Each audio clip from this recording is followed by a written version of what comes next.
Assalamualaikum warahmatullahi wabarakatuh. Selamat datang di channel Kabar CPNS P3K Kesehatan. Semoga teman sejawat dilindungi oleh Tuhan Yang Maha Esa.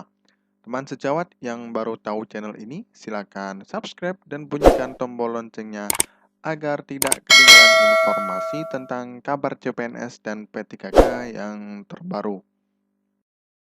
Oke teman-temanku sekalian yang berbahagia, ini ada sebuah informasi teman-teman ya. Dari berita soloraya.com, tenaga honorer masih dicarikan jalan pintasnya agar mendapat opsi terbaik menjelang 28 November 2023 usai gonjang-ganjing tentang penghapusan atau justru pengangkatan teman-teman ya. Jadi teman-teman bisa kita maklumi teman-teman ya. Jadi memang untuk tahun ini adalah tahun yang terakhir ya, sesuai dengan SK ya dari Menpan, bahwasanya tanggal 28 November 2023 nantinya akan, eee, untuk tenaga honorer dihapuskan teman-teman ya. Jadi ini masih dari stakeholder semuanya, dari DPR, Menpan RB, kemudian yang lainnya, termasuk Presiden juga kemarin sudah ikut turun tangan ya untuk menyampaikan supaya nanti ada jalan tengah yang nantinya tidak memberatkan di salah satu pihak teman-teman ya. Jadi ini memang, sangat signifikan sekali dan sangat urgent sekali untuk tenaga honorer, nasibnya di seluruh Indonesia ini teman-teman ya. Jadi Menpan RB mengungkapkan harapannya untuk segera mendapat jalan tengah sekaligus opsi terbaik bagi tenaga honorer dan jika bisa berusaha sebaik mungkin tidak akan ada pemberhentian dari para tenaga honorer tersebut teman-teman ya. Kita sedang rumuskan agar ada opsi jalan tengah di mana pelayanan publik tetap berjalan optimal, tidak menambah beban anggaran dan sebisa mungkin tidak ada pemberhentian karena teman-teman ASN ini sangat berjasa teman-teman ya. Kemudian mengenai penghapusan tenaga honorer yang masih simpang siur, tersebut Wakil Ketua Komisi 9 DPR RI Kurniasih Mufidayati menandaskan bahwa pembatalan penghapusan tenaga honorer pada November 2023 nanti harus diterbitkan melalui regulasi yang resmi teman-teman ya. Jadi memang pembatalan ya seumpamanya dibatalkan jadi teman-teman ya. Jadi ini kan memang masih belum fix ya untuk opsi-opsi terbaik yang nantinya akan disampaikan langsung oleh Menpan RB ya setelah rapat nanti dengan DPR teman-teman ya. Jadi kalau semuanya ada pembatalan seharusnya ada regulasi yang resmi, kemudian ada surat yang resmi juga. Jadi nanti biar ada patokan buat tenaga honorer dan Menpan teman-teman ya. Dan semuanya biar tahu nanti agar tenaga honorer terselamatkan teman-teman ya. Kemudian tanggapan dari Kurniasih ini sebagai respon dari pernyataan Menpan RB, Azwar Anas yang akan membatalkan penghapusan tenaga honorer usai diperintah langsung oleh Presiden Jokowi, teman-teman ya. Jadi memang untuk Presiden Jokowi sudah turun tangan agar nantinya di tenaga honorer ini akan diambilkan untuk jalan tengah yang terbaik, teman-teman ya. Kurniasih pun mengemukakan bahwa harapannya adanya penghapusan pemberhentian tenaga honorer harus disertai regulasi resmi untuk merevisi regulasi sebelumnya. Nah, sebelum itu terjadi, maka tenaga honorer masih akan khawatir akan nasibnya November nanti. Jadi untuk tenaga honorer memang sedang gonjang-ganjing teman-teman ya, was-was soalnya memang untuk penghapusan sudah di depan mata di tahun ini teman-teman ya. Mudah-mudahan nanti ada solusi yang tepat dan tidak tumpang tindih teman-teman ya. Kemudian Wakil Ketua Komisi 9 DPR RI juga mengingatkan regulasi untuk membatalkan penghapusan tenaga honorer sejalan dengan keputusan panjang Komisi 9 DPR RI yang ingin adanya solusi untuk tenaga honorer yang belum terjaring seleksi P3K dan PNS. Sebuah informasi saja teman-teman ya, untuk yang tahun kemarin, tahun 2022 itu tidak banyak teman-teman ya yang sudah lolos di P3K. Masih banyak yang tenaga honorer yang ada di Indonesia ini, terutama di daerah-daerah itu banyak sekali yang belum teman-teman ya. Oke, lanjut teman-teman. Nah, ini teman-teman ya.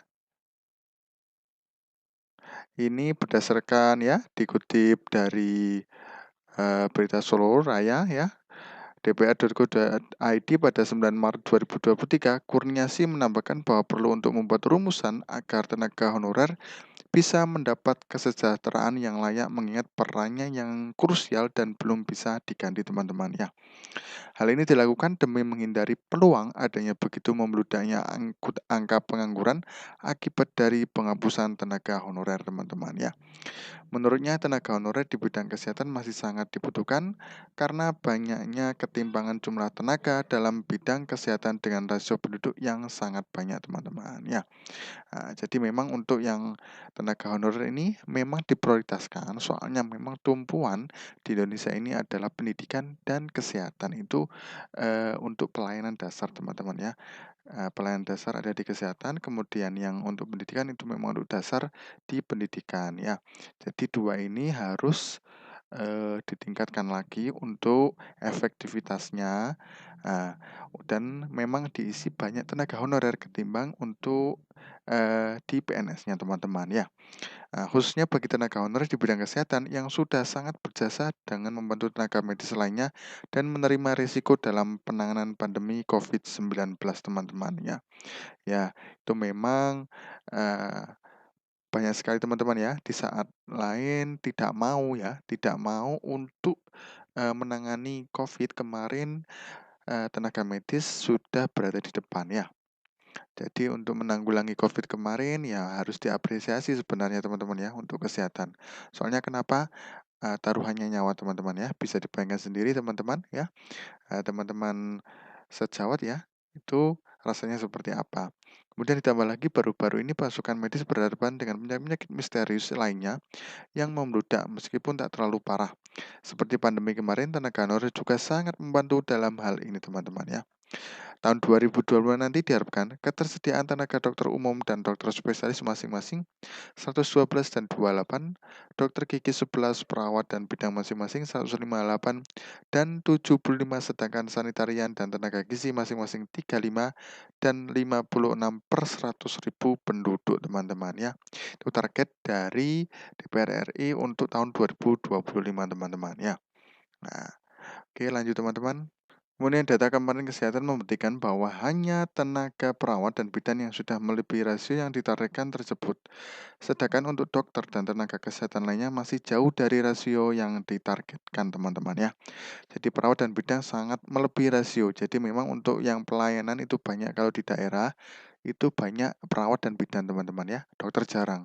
Soalnya memang untuk dokter jarang ke daerah-daerah teman-teman ya. Memang untuk kebutuhan di daerah yang tidak terpencil itu banyak di, perawat dan bidan teman-teman ya.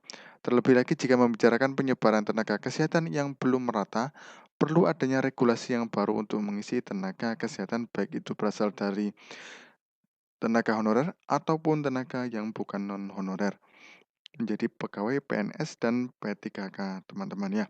Belum lagi bicara sebaran tenaga kesehatan yang belum merata, perlu terobosan kebijakan untuk bisa mengisi tenaga kesehatan baik dari honorer maupun jalur non honorer menjadi P3K dan PNS teman-teman ya. Oke, teman-teman mungkin itu saja yang dapat kami sampaikan ya, mudah-mudahan bermanfaat ya. Ini tuh DPR, Presiden, Menpan RB, dan stakeholder yang lain sudah merapatkan ya, termasuk APPSI, APKASI, dan lain sebagainya ya. Itu sudah semuanya mencari solusi yang tepat ya, ini masih menimbang-nimbang untuk solusi yang tepat agar tidak tumpang tindih untuk tenaga honorer. Karena apa? Karena tenaga honorer, khususnya tenaga kesehatan dan juga pendidikan juga ya, untuk kesehatan kemarin sudah, eee, melalui pandemi itu sudah ada di garda depan, jadi memang harus, diberi apresiasi sebenarnya teman-teman ya. Oke, untuk pendidikan juga memang ya itu pelayanan dasar juga untuk pendidikan di negara ini juga, karena pendidikan sangat penting, karena majunya di sebuah negara itu karena pendidikan dari, SDM-nya teman-teman ya. Oke, terima kasih. Wassalamualaikum warahmatullahi wabarakatuh.